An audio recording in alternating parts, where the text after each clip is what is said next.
ರಾಜ್ಯದಲ್ಲಿ ಒಳ ಮೀಸಲಾತಿ ವಿಚಾರವಾಗಿ ನಡೆದಂಥ ಹೋರಾಟಗಳು, ಅದರ ನಂತರದಲ್ಲಿ ಸರ್ಕಾರದಲ್ಲಿ ಆದಂಥ ಅನೇಕ ಬೆಳವಣಿಗೆಗಳನ್ನೆಲ್ಲ ತಾವೆಲ್ಲರೂ ಕೂಡ ಗಮನಿಸಿದ್ದೀರಿ. ಕರ್ನಾಟಕ ರಾಜ್ಯದಲ್ಲಿ ಪ್ರಪ್ರಥಮವಾಗಿ ಈ ದಿವಸ ನಾವೇನಾದರೂ ಒಳ ಮೀಸಲಾತಿ ಜಾರಿಯಾಗಿದೆ ಅಂತೇಳಿ ಒಂದು ಖುಷಿಯನ್ನು ಹಂಚ್ಕೊಳ್ಳೋದಕ್ಕೆ ಇವತ್ತೊಂದು ಕಾರ್ಯಕ್ರಮನ ಏರ್ಪಾಡು ಮಾಡಿದ್ದೀವಿ ಅಂತಂದರೆ ಅದಕ್ಕೆ ಮೂಲ ಕಾರಣಕರ್ತರು ಮಾದಿಗ ಮೀಸಲಾತಿ ಹೋರಾಟ ಸಮಿತಿ ಹಾಗೂ ಮಾದಿಗ ದಂಡೋರ, ಈ ಎರಡೂ ಸಂಘಟನೆಗಳು ನಮ್ಮ ರಾಜ್ಯದಲ್ಲಿ ಮಾದಿಗರ ಹಕ್ಕು ಅಧಿಕಾರಕ್ಕಾಗಿ ಹೋರಾಟಗಳನ್ನು ಶುರು ಮಾಡಿದಂಥ ಪ್ರಾರಂಭಿಕರು. ಅದಾದ ನಂತರದಲ್ಲಿ ಅನೇಕ ಸಂಘಟನೆಗಳು ಅವ್ರ ಜೊತೆ ಕೈ ಜೋಡಿಸಿದ್ದಾವೆ. ಅನೇಕ ಹೋರಾಟಗಾರರು ತಮ್ಮ ಪ್ರಾಣಗಳನ್ನು ಬಲಿ ತೆತ್ತಿದ್ದಾರೆ. ಇವರೆಲ್ಲರ ಪರಿಶ್ರಮದ ಫಲವಾಗಿ ಇವತ್ತು ಒಳ ಮೀಸಲಾತಿ ಜಾರಿಯಾಗಿದೆ. ಇದರ ಶ್ರೇಯಸ್ಸು ಆ ಹೋರಾಟಗಳಲ್ಲಿ ಭಾಗವಹಿಸಿದ ಎಲ್ಲರಿಗೂ ಮತ್ತು ಪ್ರಾಣವನ್ನು ಕಳ್ಕೊಂಡಂಥ ಎಲ್ಲರಿಗೂ ಕೂಡ ನಾವು ಅರ್ಪಣೆ ಮಾಡ್ತಾ ಇದ್ದೇವೆ. ಸರ್ಕಾರ ಏನೋ ಒಳ ಮೀಸಲಾತಿಯನ್ನು ಜಾರಿ ಮಾಡಿದೆ, ಆದರೆ ಆದಿ ಅಷ್ಟೊಂದು ಸುಗಮವಾಗಿರಲಿಲ್ಲ ಅನ್ನೋದು ತಮಗೆಲ್ಲರಿಗೂ ಗೊತ್ತಿದೆ. ಈ ಹೋರಾಟದಲ್ಲಿ ಸರ್ಕಾರದ ಒಂದು ಭಾಗವಾಗಿ ಒಳಗೆ ಮತ್ತು ಹೊರಗೆ ನಮ್ಮ ಸಮಾಜದ ಹಿರಿಯ ಮುತ್ಸದ್ದಿ KH ಮುನಿಯಪ್ಪಾಜಿಯವರು ಹಾಕಿದಂಥ ಶ್ರಮ, ಅವ್ರು ಪಟ್ಟಂಥ ಕಷ್ಟ ನಾವೆಲ್ಲರೂ ಕೂಡ ಕಣ್ಣಾರೆ ಕಂಡಿದ್ದೀವಿ. ಈ ಸಂದರ್ಭದಲ್ಲಿ ಅವರಿಗೆ ನಮ್ಮೆಲ್ಲರ ಪರವಾಗಿ ಹೃತ್ಪೂರ್ವಕವಾದ ಧನ್ಯವಾದಗಳನ್ನು ಅರ್ಪಿಸ್ತೇವೆ. ನಾವು ಈ ಒಳ ಮೀಸಲಾತಿ ಜಾರಿಯಾಗಿರುವ ವಿಚಾರವನ್ನು ಭಾಗಶಃ ಸ್ವಾಗತ ಮಾಡ್ತೇವೆ, ಸಂಪೂರ್ಣವಾಗಿ ಸ್ವಾಗತ ಮಾಡ್ತಾ ಇಲ್ಲ ನನ್ನ ಅಭಿಪ್ರಾಯದಲ್ಲಿ. ಯಾಕೆ ಅಂತಂದರೆ ನಮ್ಮ ಹೋರಾಟ ಇದ್ದಿದ್ದು ಸಂಪೂರ್ಣವಾದ ಒಳ ಮೀಸಲಾತಿ ಜಾರಿಗಾಗಿ. ಅಂದರೆ ಆರ್ಥಿಕ, ಶಿಕ್ಷಣ, ರಾಜಕೀಯ ಎಲ್ಲ ಕ್ಷೇತ್ರಗಳಲ್ಲೂ ಕೂಡ ಸಂಪೂರ್ಣವಾದ ಒಳ ಮೀಸಲಾತಿ ಜಾರಿ ಆಗಬೇಕು ಅನ್ನೋದು ನಮ್ಮ ಹೋರಾಟದ ಉದ್ದೇಶ ಆಗಿತ್ತು. ಆದರೆ 40 ವರ್ಷಗಳ ಕಾಲ ಬೀದಿಯಲ್ಲಿ ನಿಲ್ಲಿಸಿದಂಥ ಅನೇಕ ಸರ್ಕಾರಗಳು, ನಮ್ಮ ನಾಡಿದ 3 ಪಕ್ಷದ ಸರ್ಕಾರಗಳು ಅದಕ್ಕೆ ಸರಿಯಾದಂಥ ಮನ್ನಣೆಯನ್ನು ಕೊಡದೆ ಮುಂದೆ ತಳ್ತಾನೆ ಬಂದವು. ಈಗ ಕಾಂಗ್ರೆಸ್ ಸರ್ಕಾರ ಅದರಲ್ಲಿ ಒಂದಷ್ಟು ಭಾಗಶಃವಾಗಿ ಅದನ್ನು ಜಾರಿ ಮಾಡಿದೆ. ಅದನ್ನು ನಾವು ಸ್ವಾಗತ ಮಾಡಲೇಬೇಕು. ಕಾರಣ ಏನಪ್ಪ ಅಂತಂದರೆ, ಸುಮಾರು ವರ್ಷಗಳಿಂದ ಎಲ್ಲ ಜಾತಿನಲ್ಲಿ ಇರತಕ್ಕಂಥ ವಿದ್ಯಾವಂತ ನಿರುದ್ಯೋಗಿಗಳು ಉದ್ಯೋಗದ ನಿರೀಕ್ಷೆಯನ್ನು ಇಟ್ಕೊಂಡು ಕಾಯ್ತಾ ಕೊಡ್ತಿದ್ರು. ಈ ನಮ್ಮ ಹೋರಾಟದಿಂದ ಅವ್ರುಗಳಿಗೆಲ್ಲ ತೊಂದರೆ ಆಗಬಾರ್ದು ಅನ್ನೋ ಕಾರಣಕ್ಕೆ ಸರಿ ಬಂದಿರೋದನ್ನು ಸ್ವಾಗತ ಮಾಡೋಣ ಅಂತೇಳಿ ಈಗ ಮೀಸಲಾತಿಯನ್ನು ಸ್ವಾಗತ ಮಾಡಿದ್ದೇವೆ. ಆದರೆ ಇದರಲ್ಲಿ ಒಂದು ಅಂಶ ಇದೆ, ಸರ್ಕಾರದ ಅಧಿಕೃತ ನೋಟಿಫಿಕೇಷನ್ನಲ್ಲೇ 3ನೇ ಒಂದು ಪಾಯಿಂಟ್ ಇದೆ. ಅದೇನಪ್ಪ ಅಂತಂದರೆ, ಯಾವುದೇ ವೃಂದದಲ್ಲಿ 3ಕ್ಕಿಂತ ಕಡಿಮೆ ಪರಿಶಿಷ್ಟ ಜಾತಿ ಬಿಂದುಗಳು ಲಭ್ಯವಾಗುತ್ತಿದ್ದಲ್ಲಿ ಪರಿಶಿಷ್ಟ ಜಾತಿಗೆ ಮೀಸಲಾದ ಹುದ್ದೆಗಳನ್ನು ಪರಿಶಿಷ್ಟ ಜಾತಿ ಸಾಮಾನ್ಯ ಎಂದು ಪರಿಗಣಿಸಿ ನೇಮಕಾತಿ ಮಾಡ್ತಕ್ಕದ್ದು ಅಂತ ತಮಗೆಲ್ಲರಿಗೂ ಗೊತ್ತಿದೆ. ಈಗೇನೋ ಸುಮಾರು ವರ್ಷಗಳಿಂದ ನೇಮಕಾತಿ ಪ್ರಕ್ರಿಯೆಗಳು ನಡೆದಿರಲಿಲ್ಲ. ಹಾಗಾಗಿ ಒಟ್ಟಿಗೆ 56,432 ಹುದ್ದೆಗಳನ್ನು ನೇಮಕಾತಿ ಮಾಡೋದಕ್ಕೆ ಪ್ರಕ್ರಿಯೆಯನ್ನು ಶುರು ಮಾಡಿದ್ದಾರೆ. ಆದರೆ ಸಾಮಾನ್ಯವಾಗಿ ಪ್ರಕ್ರಿಯೆಗಳು ಶುರುವಾದಾಗ ಯಾವುದೋ ಒಂದೊಂದು ಇಲಾಖೆಯಲ್ಲಿ ಒಂದು 4 ಹುದ್ದೆಗಳು ಖಾಲಿ ಇರ್ತವೆ, ಅಥವಾ 5 ಹುದ್ದೆ ಖಾಲಿ ಇರ್ತವೆ, ಅಥವಾ 10 ಹುದ್ದೆ ಖಾಲಿ ಇರ್ತವೆ. ಅಂಥ ಸಂದರ್ಭದಲ್ಲಿ ಒಳ ಮೀಸಲಾತಿ ಅನ್ವಯ ಆಗೋದಿಲ್ಲ ಅನ್ನೋದಾದರೆ ಏನು ನೀವು ಸಾಮಾಜಿಕ ನ್ಯಾಯ ನಮ್ಮ ಪಾಲಿಗೆ ನೀವು ಕೊಟ್ಟಿದ್ದು ಅಂತ ನಾವು ಪ್ರಶ್ನೆ ಮಾಡಬೇಕಾಗ್ತದೆ. ಹಾಗೆಯೇ SC PTSP ಯೋಜನೆಗಳಲ್ಲೂ ಕೂಡ ಇದುವರೆಗೂ ಅದು ಒಳ ಮೀಸಲಾತಿ ಅದರಲ್ಲೂ ಬೇಕು ಅಂತೇಳಿ ನಮ್ಮ ಉದ್ದೇಶ ಇತ್ತು, ಹೋರಾಟ ಇತ್ತು. ಅದ್ರ ಬಗ್ಗೆ ಕೂಡ ಸರ್ಕಾರ ಯಾವುದೇ ಕ್ರಮ ತೆಗೆದುಕೊಂಡಿಲ್ಲ. ಪರಿಶಿಷ್ಟ ಜಾತಿ 101 ಜಾತಿಗಳಲ್ಲಿ ಶೋಷಿತರಾಗಿರುವಂಥ ಮಾದಿಗ ಸಮುದಾಯಕ್ಕೆ ಒಳ ಮೀಸಲಾತಿ ಬೇಕು ಅಂತೇಳಿ ಸುಮಾರು 35-40 ವರ್ಷಗಳಿಂದ ಅನೇಕ ಸಂಘಟನೆಗಳು ಹೋರಾಟಗಳನ್ನು ಮಾಡ್ಕೊಂಡು ಬಂದಿತ್ತು. ಇಡೀ ರಾಜ್ಯದಲ್ಲಿ ಅತಿ ಹೆಚ್ಚು ಜನಸಂಖ್ಯೆಯನ್ನು ಮಾದಿಗ ಸಮುದಾಯ ಹೊಂದಿದೆ. ಆದರೆ ಅಭಿವೃದ್ಧಿಯಲ್ಲಿ, ಅಧಿಕಾರ ಹಿಡಿಯುವಲ್ಲಿ, ಆರ್ಥಿಕ ವಿಭಾಗದಲ್ಲಿ ಮಾದಿಗ ಸಮುದಾಯ ತೀರಾ ಹಿಂದುಳಿದಿದೆ. ಅದಕ್ಕೋಸ್ಕರ 101 ಜಾತಿಗಳಲ್ಲಿರುವಂಥ ಮುಂದುವರೆದ ಸಮುದಾಯದವರು ಎಲ್ಲರಿಗೂ ಸಿಗುವಂಥ ಸವಲತ್ತುಗಳನ್ನು ಪಡ್ಕೊಳ್ತಾ ಇದ್ದಾರೆ. ನಮಗೆ ಆ ಅವಕಾಶಗಳು ಸಿಗ್ತಾ ಇಲ್ಲ. ಒಳ ಮೀಸಲಾತಿ ಕೊಟ್ಟರೆ ನಮ್ಮ ಜಾತಿಗೆ ಸಿಗುವಂಥ ಅವಕಾಶಗಳು ಸಿಗ್ತವೆ ಅಂತೇಳಿ ಅನೇಕರು ಹೋರಾಟಗಳನ್ನು ಮಾಡ್ಕೊಂಡು ಬಂದಿದ್ದಾರೆ. ಅದರ ಫಲವಾಗಿ 25/8/2025 ಒಳ ಮೀಸಲಾತಿ ಜಾರಿಯಾಯಿತು. 17% 17ರಂತೆ ನಮಗೆ 665 ಅದರಂತೆ ಜಾರಿ ಆಯಿತು.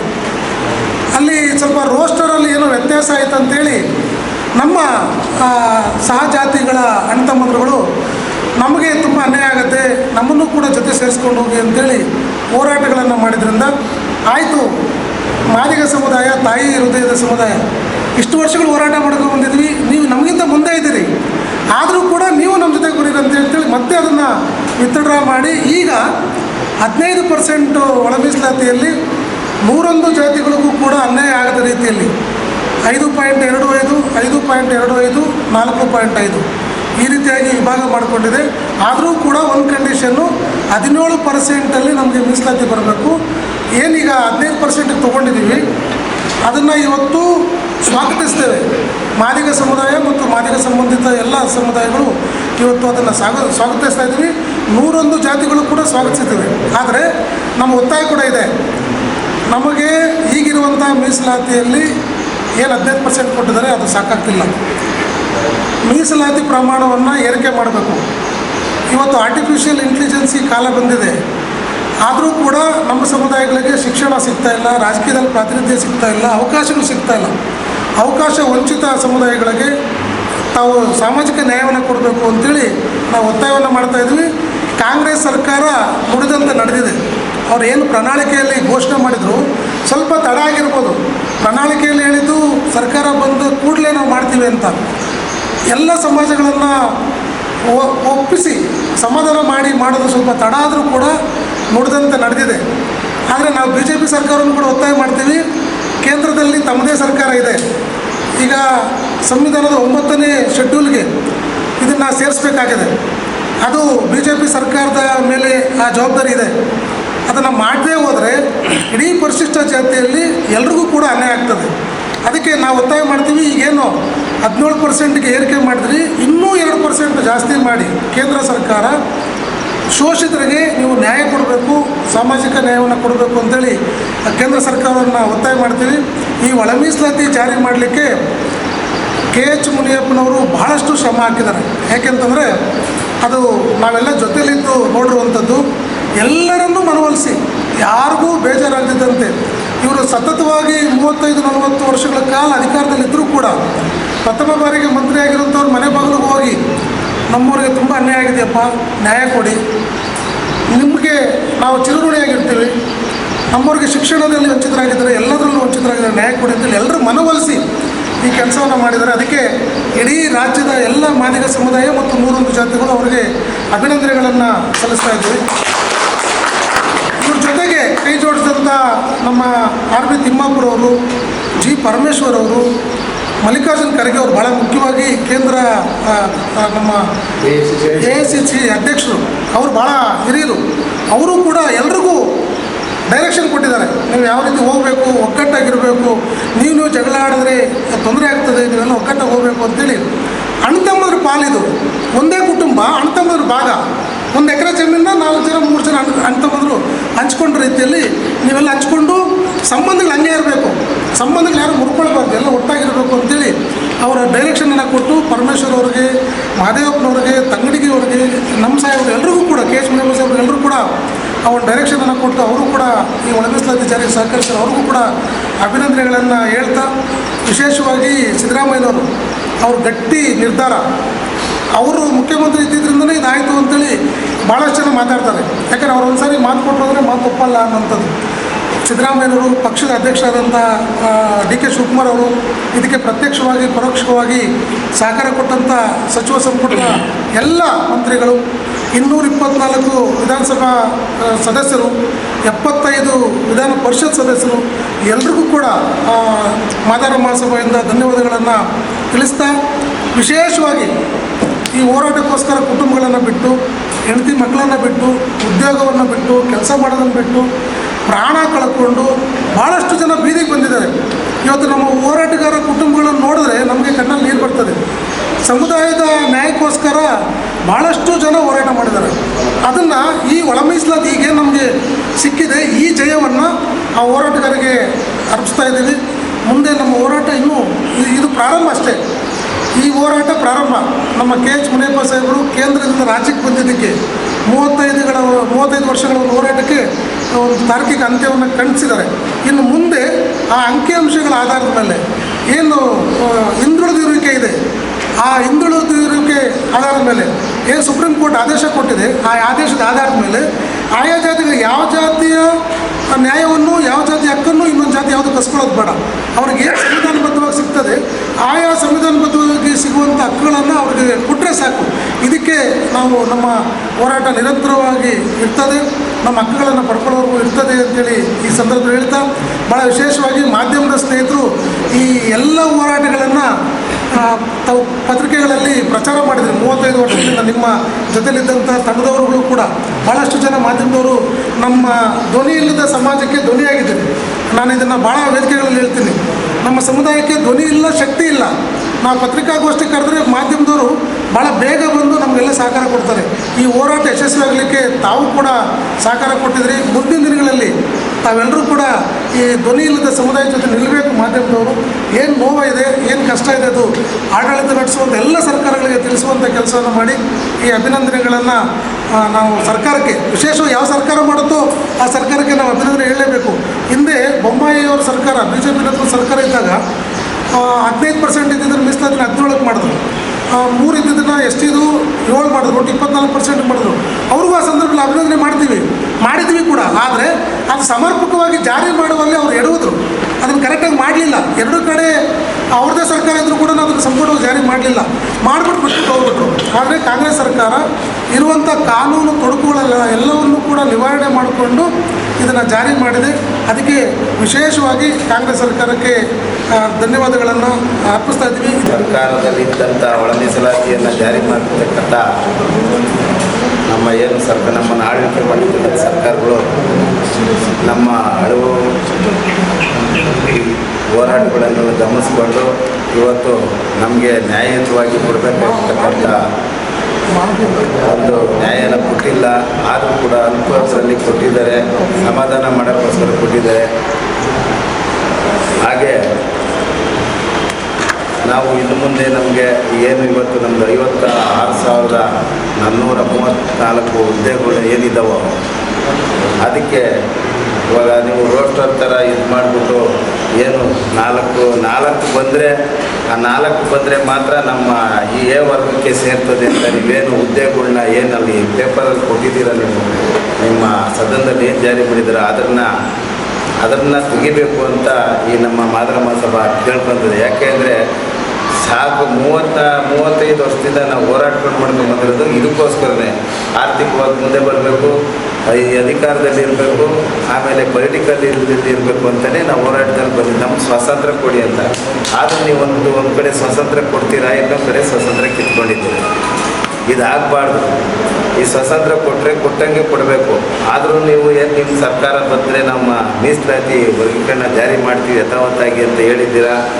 ಆದರೂ ನಮಗೆ ನಮ್ಮ ಮಾದರ ಮಹಾಸಭಾಯಿಂದ ಏನು ನಮ್ಮ ಹಿರಿಯರು, ನಮ್ಮ ರಾಜ್ಯಾಧ್ಯಕ್ಷರಾದಂಥ ಕೆ ಮುನಿಯಪ್ಪಾಜಿ ಅವರು ಮತ್ತು ಎಚ್ ಆಂಜನೇಯ ಸಾಹೇಬರು, ಆಮೇಲೆ ನಮ್ಮ ಎ ನಾಣಸಮ್ಮಣ್ಣವರು, ಗೋವಿಂದ ಕಾರಜೋಳವರು, ತಿಮ್ಮಾಪುರ ಅವರು, ಇವರೆಲ್ಲ ಏನು ಹೆಚ್ಚಿನ ರೀತಿ ಶ್ರಮ ಹಾಕಿ ನಮ್ಮ ಜನಕ್ಕೆ ಇವತ್ತು ನಮಗೊಂದು ಹಬ್ಬ ತಂದು ಕೊಟ್ಟಿದ್ದಾರೆ.